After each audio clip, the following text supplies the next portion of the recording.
Welcome, my friend, Dr. Mary Gillis. Yes, Barry. We'd love to have you. How are you doing? Mackenzie. Oh, great. Always a great Wednesday when I get to hang with you guys. So thanks again for having me. Of course. What you got for us today? Okay, so we're talking about an interesting topic. So it's summertime, and today I thought it would be important to talk about a concept that's called dry drowning. Have you guys ever heard of that? No. To be honest, I have none. Okay. And so I just want to say all of this information comes from the Cleveland Clinic, researchers from the Cleveland Clinic. So drowning requires water, right? Okay, so the name is a little bit misleading. It doesn't fit. So it's not considered a real medical term, but here's how it's characterized. Water never reaches the lungs. Instead, when we breathe in, it causes a person's vocal cords to spasm and close up. Their airways shut, and they can't breathe. So immediate signs are just like any other cases of drowning. I mean, you change in color, you go blue, you loss of consciousness, and a person is going to need to get CPR to be revived. But in dry drowning, sometimes these symptoms don't show up for hours later. And I just want to put people at ease. Researchers from the Cleveland Clinic make it clear that if your kid swallows some water and comes up coughing, it's not something to be alarmed about. These researchers had made it very clear. It's extremely rare and should not be sensationalized by any way in the media. It is very, very rare. However, I was watching a news program, and guys, I'll tell you, this is why a physician was talking about it, and this is why I wanted to talk about it here.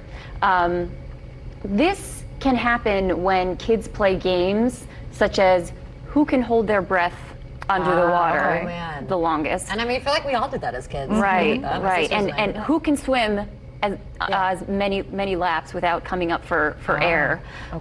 So I would just worry about kids and teenagers at this time in summertime. You know, because kids do things. And also I would say, you know what I would say also, guys, I don't know about you, but if a kid or a teenager or whoever, this is why I worry about them, because there's peer pressure, right?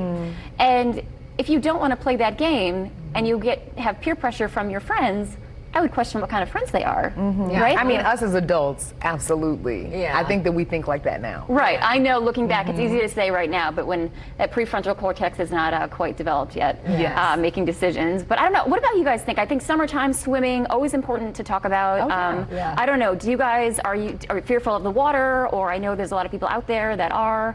Do you like to swim? I mean, I like to swim a little bit. I don't really go full on in. I like to, you know what I like to do? I like to float with a cocktail in the pool. Yeah, I like to what I like to call cute swim. Yeah, we like cute to swim. Yeah, I mean, just kind of like dip your feet in, you know, anything that my feet can still be maybe go up waist, you know, a little bit. I can swim for my life. I have the ability to. I just don't, you know, like for instance, when we went to Austin, we were on the lake. I didn't get all the way in the water because it was too much of a commitment for me. Right. I didn't want to commit. Oh, so it's nothing to do with not being able to swim. We're not scared of the water. No. I went to the lake and I flipped over. I was tubing and I flipped over multiple times, so I didn't intentionally do it again. But once I did, but yes, we can swim if we need to. Yes. Right. But there's plenty of people out there who cannot swim. And no shame in that game. But you know what? And I would just say, just to be safe, it's never too late. You can learn to swim. We always want to prevent something from happening if we can. And life jackets too. I mean, I wear a life jacket when I'm on a boat. Of course. I don't know. I wear a life jacket when I go kayaking. I can swim just fine. I just, just be safe. And if you can prevent something, just not to scare everybody, put the fear of God in everybody. We want you to be able to come back and hang out with us here. I know. We'll miss you.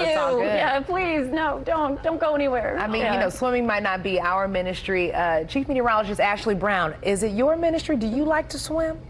I learned to swim in the 9th grade. I haven't swum since the 9th grade.